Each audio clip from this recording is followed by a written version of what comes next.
जय श्री राम मित्रों, जय श्री कृष्णा। आजकल बहुत देखा जा रहा है सोशल मीडिया पर कि लोग अपने अपने जातियों को लेकर के कैसी कैसी भ्रांतियों में जी रहे हैं। हालांकि इस देश से जातिवाद को ख़त्म करने की चर्चा हो रही है कि जातिवाद ख़त्म हो जाए, लोग संगठित हों, संकल्पित हों, धर्म को माने, संविधान को माने, लेकिन अपनी अपनी जातियों को श्रेष्ठ बताने के लिए लोगों ने कैसा कैसा खेल रचना शुरू कर दिया। बहुत ही रोचक ये बात है और दुखद भी है, लेकिन क्या किया जाए, समझ से परे है। हमारे कुछ सन्यासी तपस्वी लोग इस देश को एक माला में पिरो करके रखना चाह रहे हैं, जिसके कारण वो पूरे देश दुनिया में भ्रमण कर रहे हैं और लोगों को संगठित करने का काम कर रहे हैं। लेकिन हम जो है वो संगठित होने का नाम ही नहीं ले रहे हैं। एक भाई है साइंस जर्नी वाला,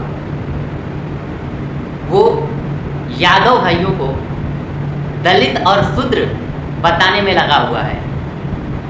चैनल का नाम है साइंस जर्नी।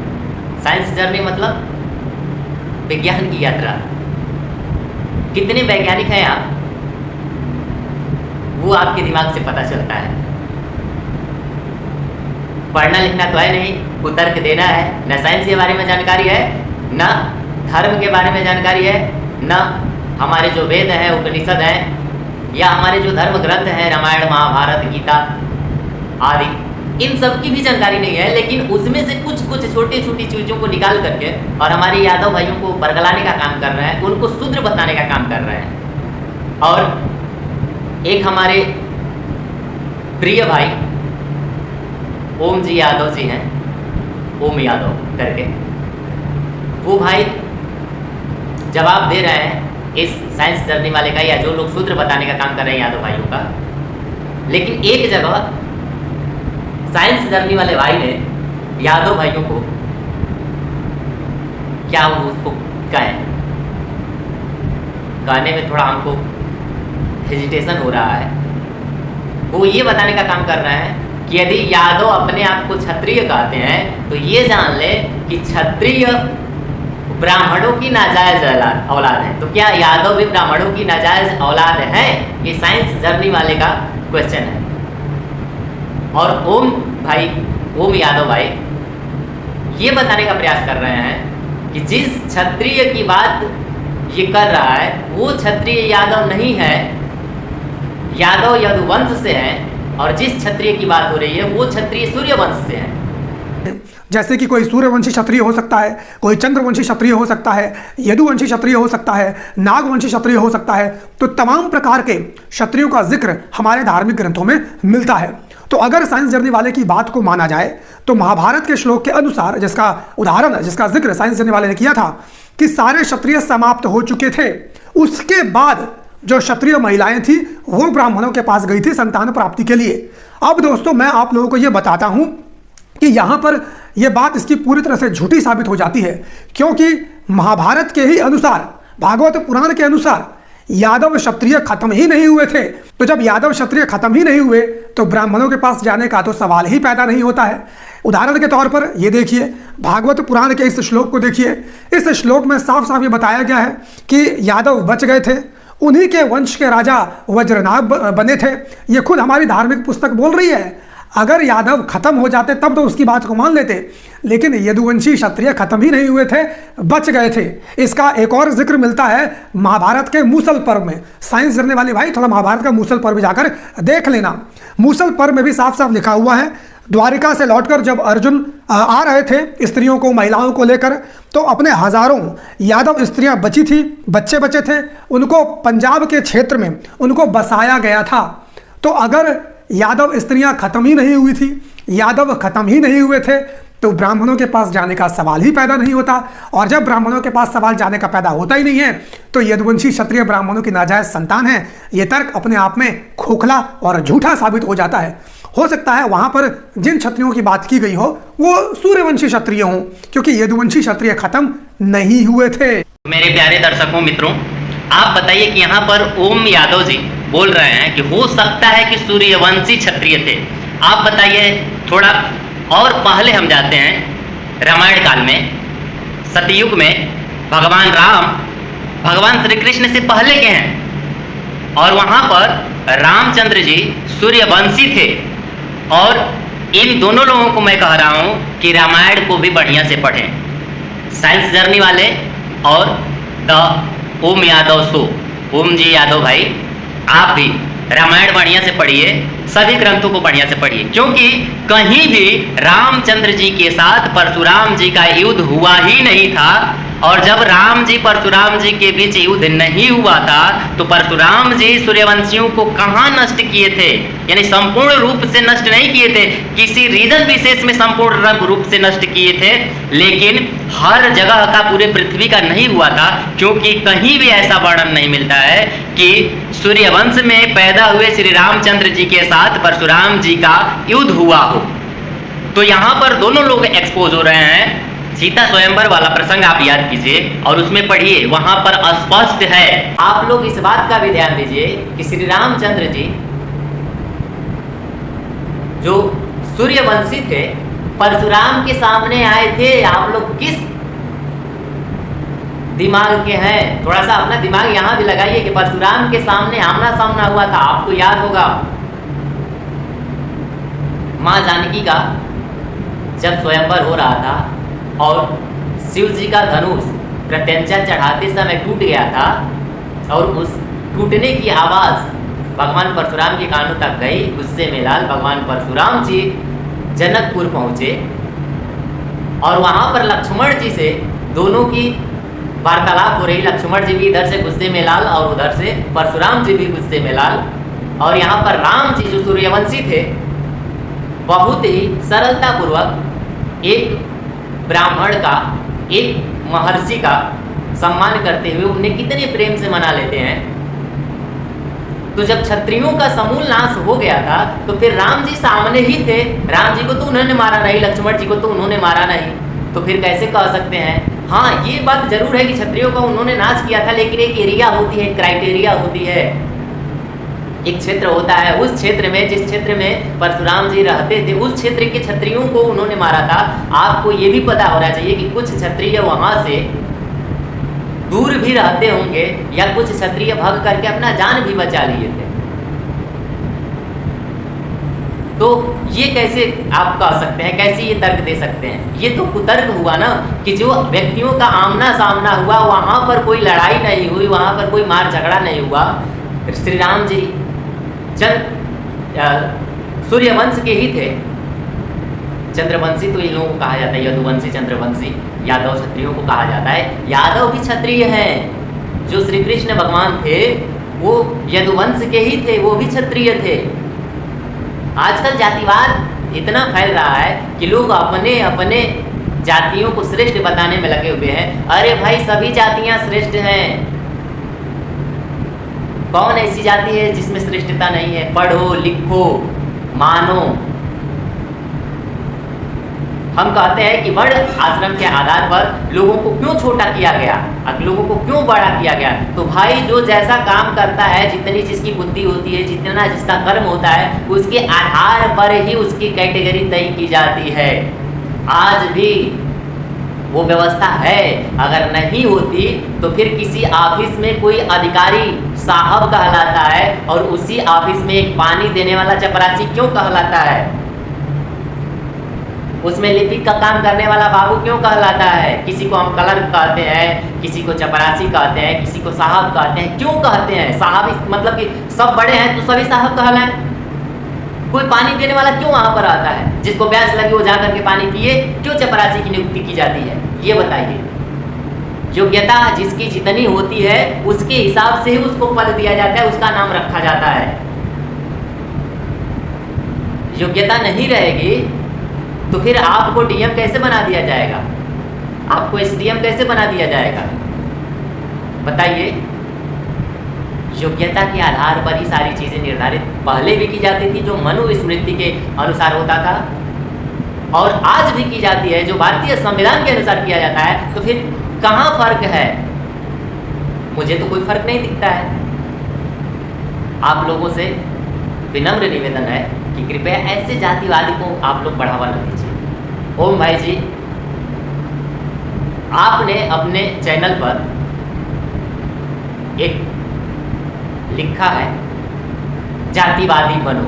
अरे भाई, देशवादी मत बनो, राष्ट्रवादी मत बनो, जातिवादी बनो, राष्ट्रवादी बनो। मैं तो कहता हूँ राष्ट्रवादी बनो, जातिवादी नहीं, क्योंकि जातियों में बंटने के बाद आप टुकड़े टुकड़े में हो जाएंगे और फिर वही लड़ाई झगड़ा मार।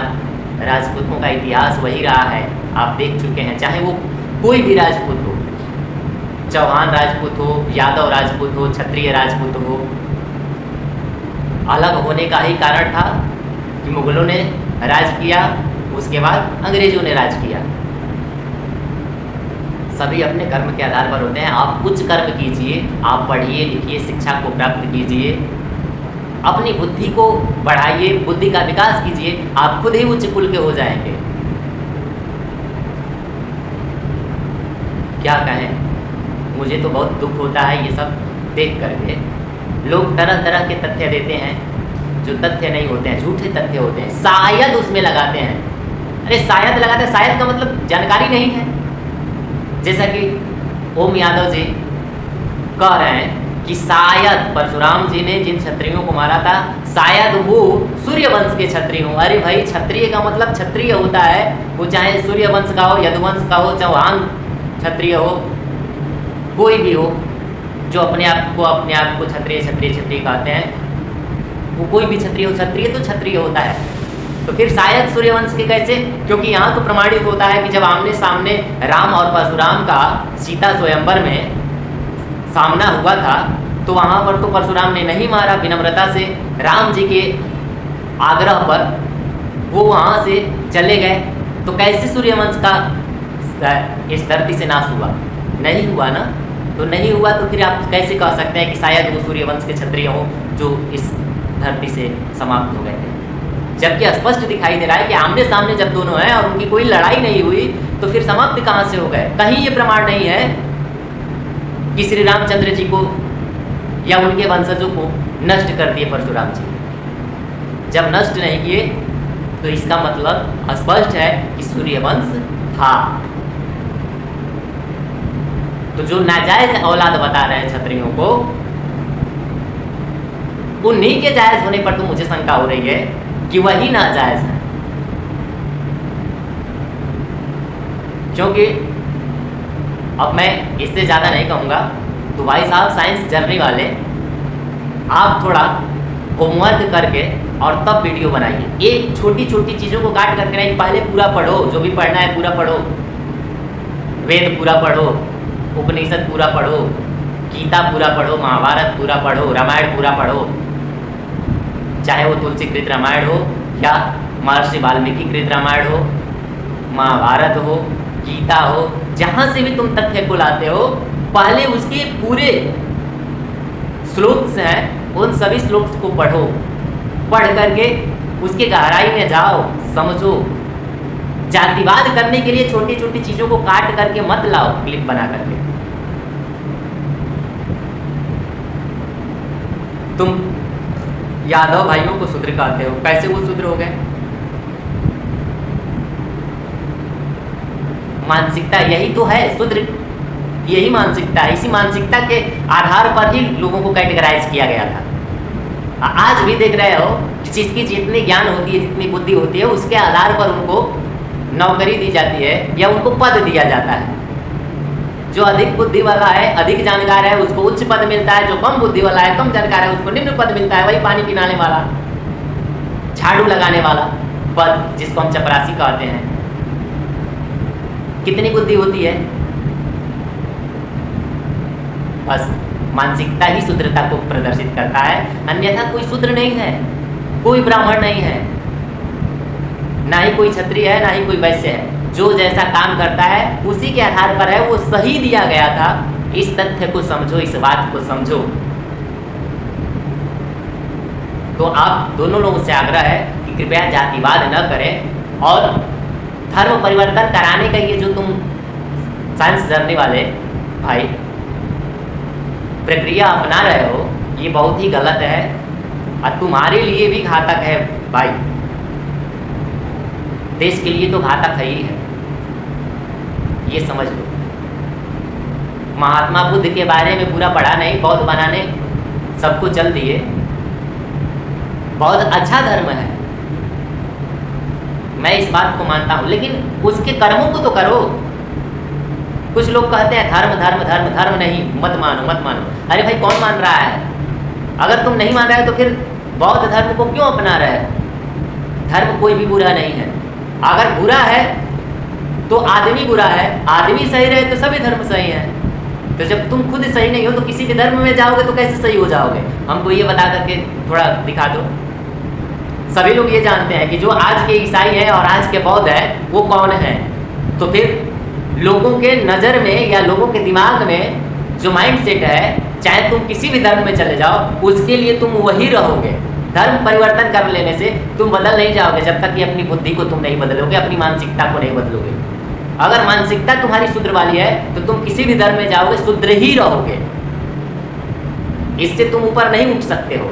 मानसिकता ऊपर उठाओगे ऊपर उठोगे, क्योंकि हमारे पास भी, हमारे गांव में भी या हमारे आसपास के गांव में भी ऐसे लोग हैं जो हमारे साथ उठते हैं, बैठते हैं, खाते हैं, पीते हैं। हमारे अंदर कोई भेदभाव नहीं है, इस तरह की कोई भावना तक नहीं है।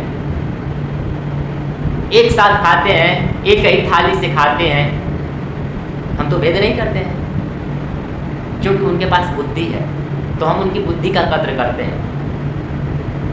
किस जाति में पैदा हुए, वो तो जातियां बाद में बहुत सारी जातियां बनी ना, क्योंकि तुम देख सकते हो भाई कि भारत आज़ाद हुआ उसके पहले कितनी जातियां थी और भारत की आज़ादी के बाद कितनी जातियां हो गई। यानी जाति अनंत काल से नहीं है, जातियां बाद में, जब ये नेता जो अपनी अपनी सत्ता के भूख में लोगों में विद्रोह पैदा करना शुरू किए, इनके आने के बाद जातियों की संख्या लगातार बढ़ने लगी। इनके आने के बाद बहुत सारे लोग दलित हो गए, कहलाने लगे। तो थोड़ा इस बात को समझो, माइंड सेट मत करो, ऊपर उठो, जातिवाद से ऊपर उठो और धर्म की बात करो। ठीक है, चाहे वो कोई भी धर्म हो, धर्म की बात करो। धर्म क्या है इस बात को समझो, धर्म कैसे चलता है इस बात को समझो। जब तक मानव नहीं बनोगे तब तक कुछ भी नहीं होगा।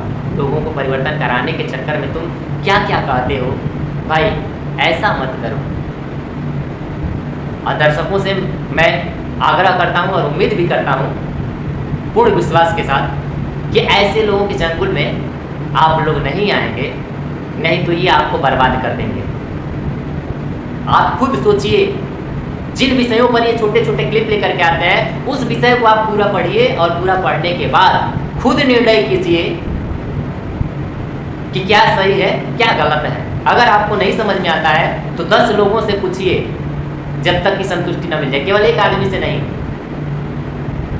ये नहीं कि हमारी जाति का ये आदमी है, ये अच्छा बता सकता है। हो सकता है कि वो आपकी जाति का है लेकिन अच्छा नहीं बताएगा, केवल अपने जाति को अच्छा बताने के लिए आपको बता सकता है। किसी दूसरे व्यक्ति के पास भी जाइए जो जानकार हो, जाति का भी है, जानकार भी है, आप उससे जानिए। जाति का है लेकिन संदेहास्पद बात बता रहा है तो उससे पूछने के बाद दूसरे क्या है। नहीं, जब तक 10 लोगों से आप पूछेंगे नहीं, जानेंगे नहीं, उसका निष्कर्ष नहीं निकलेगा, संतुष्टि नहीं मिलेगी, तब तक आप किसी पर विश्वास मत कीजिए, स्वयं पर विश्वास कीजिए। क्योंकि श्री राम, श्री कृष्ण, ये सब हमारे ही पूर्वज हैं, हम उन्हीं के वंशज हैं, चाहे किसी रूप में हो, चाहे किसी वंश से हो। क्योंकि आप जानते हैं कि 3 पीढ़ी में ही लोग बट जाते हैं, मात्र तीसरी पीढ़ी में लोग बट जाते हैं। बाबा के 3 लड़के, उन तीनों के 3 लड़के, उसकी अगली पीढ़ी आती है तो नहीं जान पाती है कि हमारे बाबा के बाबा कौन थे। बहुत लोगों को नहीं पता होगा। तो जब बाबा के बाबा कौन थे ये नहीं पता है तो फिर वो कौन है, वो कौन है, वो कौन है, ये नहीं पता चल पाता है। बस हम देखते हैं कि वो गरीब है तो सोचते हैं वो कहीं दूसरे का होगा, वो कहीं दूसरे का होगा, लेकिन सब एक ही खून होते हैं। तो ये स्पष्ट है कि जितने भी हिंदू हैं और यहाँ तक कि भारत के जितने भी बौद्ध हैं, जितने भी सिख हैं, जितने भी ईसाई हैं, जितने भी मुसलमान हैं, वो सब सनातन धर्म के ही हैं, एक ही धर्म के हैं। केवल यहाँ कुछ आताताइयों के आने की वजह से उनके डर से अपने आप को परिवर्तन कर लिया, परिवर्तित हो गए दूसरे दूसरे समुदायों में, दूसरे दूसरे पंथों में। तो मेरे प्यारे दर्शकों, व्यूअर्स, आप लोग अपने दिमाग का इस्तेमाल कीजिए। जिन तथ्यों को ऐसे लोग लेकर के आ रहे हैं, ये साइंस जर्नी वाले या ओम भाई यादव जी, उन तथ्यों को खुद पढ़िए, उनको जानने का प्रयास कीजिए, तब जा कर के हम सही जगह पर पहुंच सकते हैं, सही निर्णय ले सकते हैं। बिना पढ़े हुए केवल इनको सुन करके हम सही निर्णय नहीं ले सकते हैं, क्योंकि ये छोटी छोटी चीज़ों को काट काट करके बताते हैं। जैसा कि आप बहुत सारे विवाद को देख चुके हैं, ये पूरी बात नहीं बताते हैं। एक व्यक्ति की मानसिकता जो इतनी मोटी मोटी किताबें लिख रहा हो, एक लाइन में उसकी मानसिकता को ये लोग दर्शाते हैं। इतनी ये लोग बुद्धिमान हो गए हैं कि जो एक 1000 पेज जिन्होंने लिखा, वो 1000 पेज में सारी लाइनें अच्छी थी और एक लाइन केवल बुरी हो गई। अगर मान लिया कि एक लाइन बुरी हो भी गई, तो हम क्यों उस एक बुरी लाइन को लेकर के चलेंगे? क्यों नहीं हजारों लाइन को लेकर के चलेंगे जिसमें सारी अच्छी बातें बताई गई हैं? ये भी तो हमको सोचना चाहिए, क्योंकि हम अच्छाइयों को ग्रहण करेंगे ना, कि बुराइयों को ग्रहण करेंगे। हालांकि सभी संदर्भों को देखा जाए तो जो भी ग्रंथ लिखे गए हैं, उस ग्रंथ में कोई भी बुराइयां नहीं होती हैं। ग्रंथ लिखे ही जाते हैं बहुत ही सोच समझ करके, और जब ऊपर वाले की प्रेरणा होती है तब वो लिखा जाता है। बिना प्रेरणा का क्यों नहीं सभी लोग लिख पाते हैं? सबके बस की बात ही नहीं है। बिना प्रेरणा का कोई लिख ही नहीं सकता है, बिना पढ़ा लिखा आदमी लिख ही नहीं सकता है, बिना तपस्या किए हुए कोई आदमी लिख ही नहीं सकता है। ये भी तो एक तपस्या, पढ़ना एक तपस्या है। तो आप पढ़िए, आप पढ़ेंगे, इसी में आपकी तपस्या है, उसको समझेंगे, यही आपकी तपस्या है, जीवन की यही सार्थकता है।